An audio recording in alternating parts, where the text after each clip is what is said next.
Hello my friends, నేను ఈరోజు ఒక రెసిపీ చేస్తున్నానండి. అదేంటంటే టమాటా, కోడిగుడ్డు, ఆనియన్ ఈ మూడిటితో తొందరగా సింపుల్గా అయ్యే రెసిపీ అనమాట. మార్నింగ్ టైంలో లంచ్ బాక్స్లోకి మనం సింపుల్గా తొందరగా అయిపోద్ది అనమాట. మనం మార్నింగ్ అడావుడిగా ఉంటాం, పిల్లలు లంచ్ బాక్స్ అని.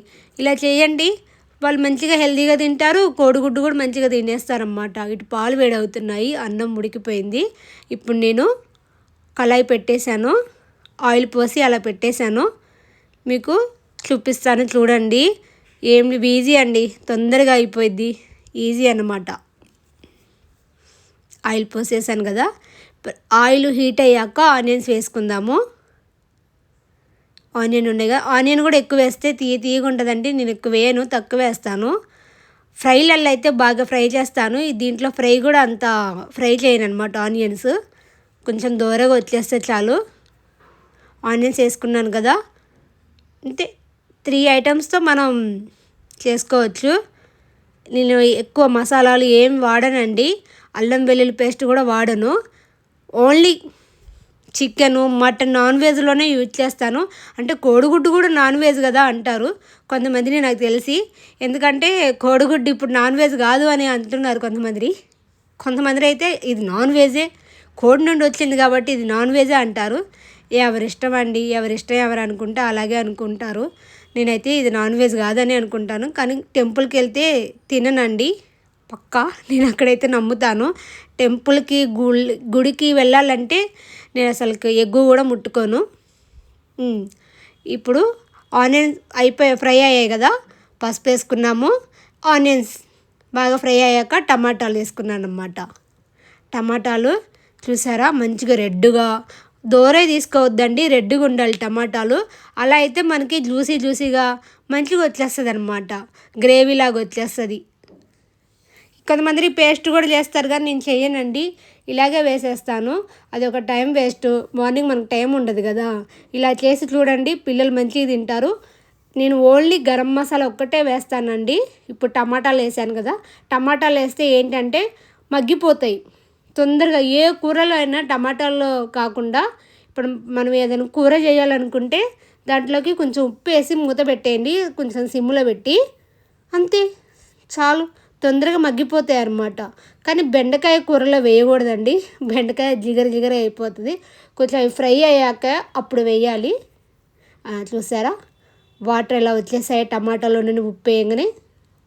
ఇలా మంచిగా దగ్గరికి రావాలి, మెత్తగా ఉడికిపోవాలండి. అప్పుడే మనకి గ్రేవీ మంచిగా ఉంటుంది అన్నమాట. చూసారా, ఇలా రావాలి. ఇప్పుడు మళ్ళీ 10 నిమిషాలు వదిలేసేయాలి, కలిపేసి ఇలా 10 నిమిషాలు వదిలేసేయాలి. అప్పుడు పిల్లలకి మరీ మసాలాలు పెట్టకండి, నేననే కాదు, నేను పెట్టను, మీరు కూడా పెట్టకండి. ఈ వీడియో చూస్తున్న వాళ్ళు ఎవరైనా సరే. ఆల్రెడీ వాళ్ళు బిర్యానీలో, మనం వీక్లో 2 టైమ్స్ అయినా బిర్యానీ అని మసాలా ఫుడ్ తింటాం కదా. మళ్ళీ వీటిలలో అల్లం వెల్లుల్లి పేస్ట్, గరం మసాలాలు, మా సైడ్ అయితే నేను చెప్తున్నాను కదా, ఎక్కువ అసలు గరం మసాలా, ఇది అల్లం వెల్లుల్లి పేస్ట్ దేంట్లో వాడమండి. ఓన్లీ నాన్ వెజ్ సాంబార్లలో యూజ్ చేస్తాము. ఇప్పుడు వాళ్ళు అయితే అన్నిట్లో వేస్తున్నారు. ఎందుకు వేస్తారో, టేస్ట్ కోసం వేసుకుంటారు కానీ మరీ ఎక్కువ తినకూడదండి. చిన్నపిల్లలు కదా, వాళ్ళకి ఎంత సెన్సిటివ్గా ఉంటుంది. అందుకే చెప్తున్నాను, దేంట్లోనే గరం మసాలా ఎక్కువ యూజ్ చేయకండి, తక్కువ యూజ్ చేయండి. మా పిల్లలకైతే స్పైసీనెస్, గరం మసాలా తక్కువే వాడతానండి.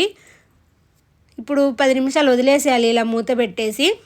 10 నిమిషాల తర్వాత చూడండి, మొత్తం గ్రేవీ దగ్గరకు వచ్చేస్తుంది. చూసారా, మొత్తం దగ్గరకు వచ్చేసింది గ్రేవీలాగా. ఇప్పుడు దీన్ని చూసి వచ్చేసింది కదా, దీంట్లో ఇప్పుడు కారం వేసుకోవాలి.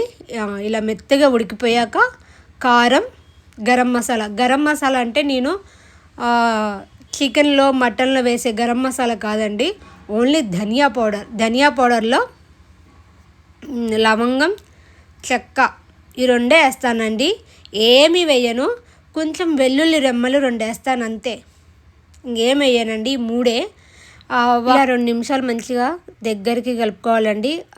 కారం అనేది పట్టేయాలి. ఇప్పుడు కొంచెం ఉప్పు వేసుకుందాము, ఇందాకలో కొంచెం వేసాము, అందాగా వేస్తున్నానండి. కొలతలు అలా ఏమి ఉండదు, మనం ఎంత సరిపోద్దో అంతే వేసుకుంటాం కదా, నేను అంతే వేస్తానండి. నాకు ఈ కారానికి ఉప్పు సరిపోద్దని వేస్తాను.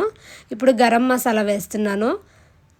దాల్చిన చెక్క, లవంగం, ధనియాలు, 2 వెల్లుల్లి రెమ్మలు. ఇదే నా గరం మసాలా అండి. ఇది చికెన్ మసాలా కాదు. చికెన్ మసాలా, బిర్యానీ మసాలా వేరే చేస్తాను, అది ఎక్కువ యూజ్ చేయను, అది ఘాటు ఉంటుందని.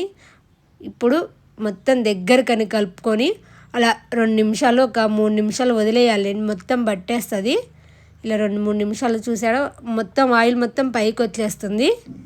అలా వచ్చాక ఇప్పుడు ఎగ్గు కొట్టి వేయాలి. చూసారా ఆయిల్ ఎలా వచ్చేసిందో పైకి, ఎలా తేలిపోతుందో. ఇప్పుడు ఎగ్గు నేను 4 ఎగ్స్ తీసుకున్నానండి. కొంచెం ఎక్కువ, నాకు పిల్లలు కోడిగుడ్డు ఎక్కువ తింటారనమాట, సో నేను ఎగ్స్ వేస్తున్నాను, 4 ఎగ్స్. మధ్యలో తెలుగు ఇంగ్లీషు మిక్స్ చేసి చెప్తున్నాను. ఎగ్స్ 4 ఎగ్స్ వేస్తున్నాను.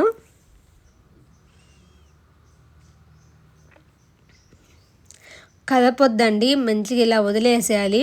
ఒక 2 నిమిషాలు 3 నిమిషాలు అలా వదిలేస్తే మంచిగా లోన అంతా ఉడికిపోయి, చందమామలు ఉన్నాయి కదా, మంచిగా చూడండి ఎంత బాగా కనిపిస్తున్నాయి. ఎల్లో కలర్లో చందమామ, తెల్ల చందమామ కాదు, ఎల్లో చందమామ. ఇది కోడిగుడ్డు చందమామ, కోడిగుడ్డు సోన చందమామ ఏదైనా అనొచ్చు. ఇలా ఉడికిపోయాక ఒక 2 నిమిషాలు వదిలేసేయాలి. చూడండి నేను అలా వెళ్ళి ఇలా వచ్చే లోపల కొంచెం అడిగంటిందండి. ఉన్నది ఉన్నట్టే చెప్తున్నాను, లైట్గా అడిగంటింది, మరీ అంత అడిగంటలేదండి, లైట్గా. ఎందుకంటే ఆల్రెడీ ఎగ్స్ ఎక్కువ ఉన్నాయి కాబట్టి, గ్రేవీ ఎక్కువ ఉంటే అప్పుడు ఎగ్స్ అడుగంటావు. ఇప్పుడు ఎగ్స్ ఎక్కువ ఉన్నాయి, గ్రేవీ తక్కువ ఉంది కాబట్టి అందుకే అడుగంటిందండి. ఇలా దగ్గరకని కొంచెం తిప్పేసాను అనమాట. ఇప్పుడు ఏ గుడ్డుకి అట్లా ఉండేస్తుంది, చాలా బాగుంటుందండి. ఇలా చేసి చూడండి, సరేనా? ఇప్పుడు ఇంకో తింటున్నా, మా పిల్లలు టేస్ట్ చేసి చెప్తారు.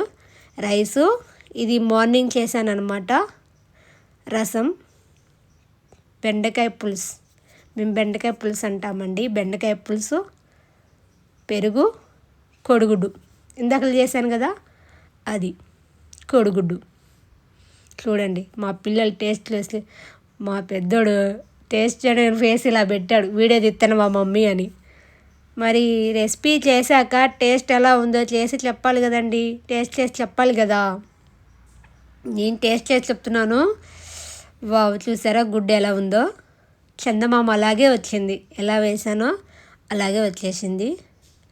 మంచిగా లోన కూడా మొత్తం ఉడికిపోయింది. కొంతమంది చేస్తారండి, నేను ఒకళ్ళ ఇంట్లో తిన్నాను, లోన చందమామ ఉడకలేదండి, లోన పచ్చిగా బంక రబ్బర్ లాగా ఉంది లోన.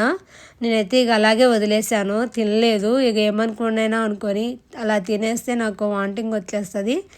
ఇలా మంచిగా ఉడికిపోవాలి.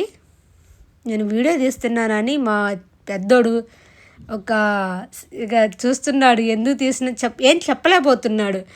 అదే నేను వీడియో తీయలేదనుకోండి, ఎలా ఉంటుందంటే ఇద్దరు ఆ డే మొత్తం జరిగిన స్టోరీ మొత్తం చెప్తారండి.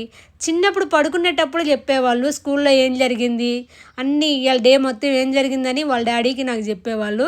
ఇప్పుడు లంచ్ చేసేటప్పుడు చెప్తారు అనమాట. నేను 4 మెంబర్స్ ఎప్పుడైనా సరే అండి, ఎంత లేట్ అయినా సరే నలుగురు కూర్చొని కింద కూర్చొని తింటాం. మాకు డైనింగ్ టేబుల్ ఉన్నా కానీ ఎందుకో మాకు కింద కూర్చొని తింటేనే అది ఒక తృప్తిగా అనిపిస్తుంది అనమాట. తీసుకున్నాము ఒక 2 days 3 days కూర్చొని తిన్నాం కానీ మాకు హ్యాపీ అనిపించలేదండి.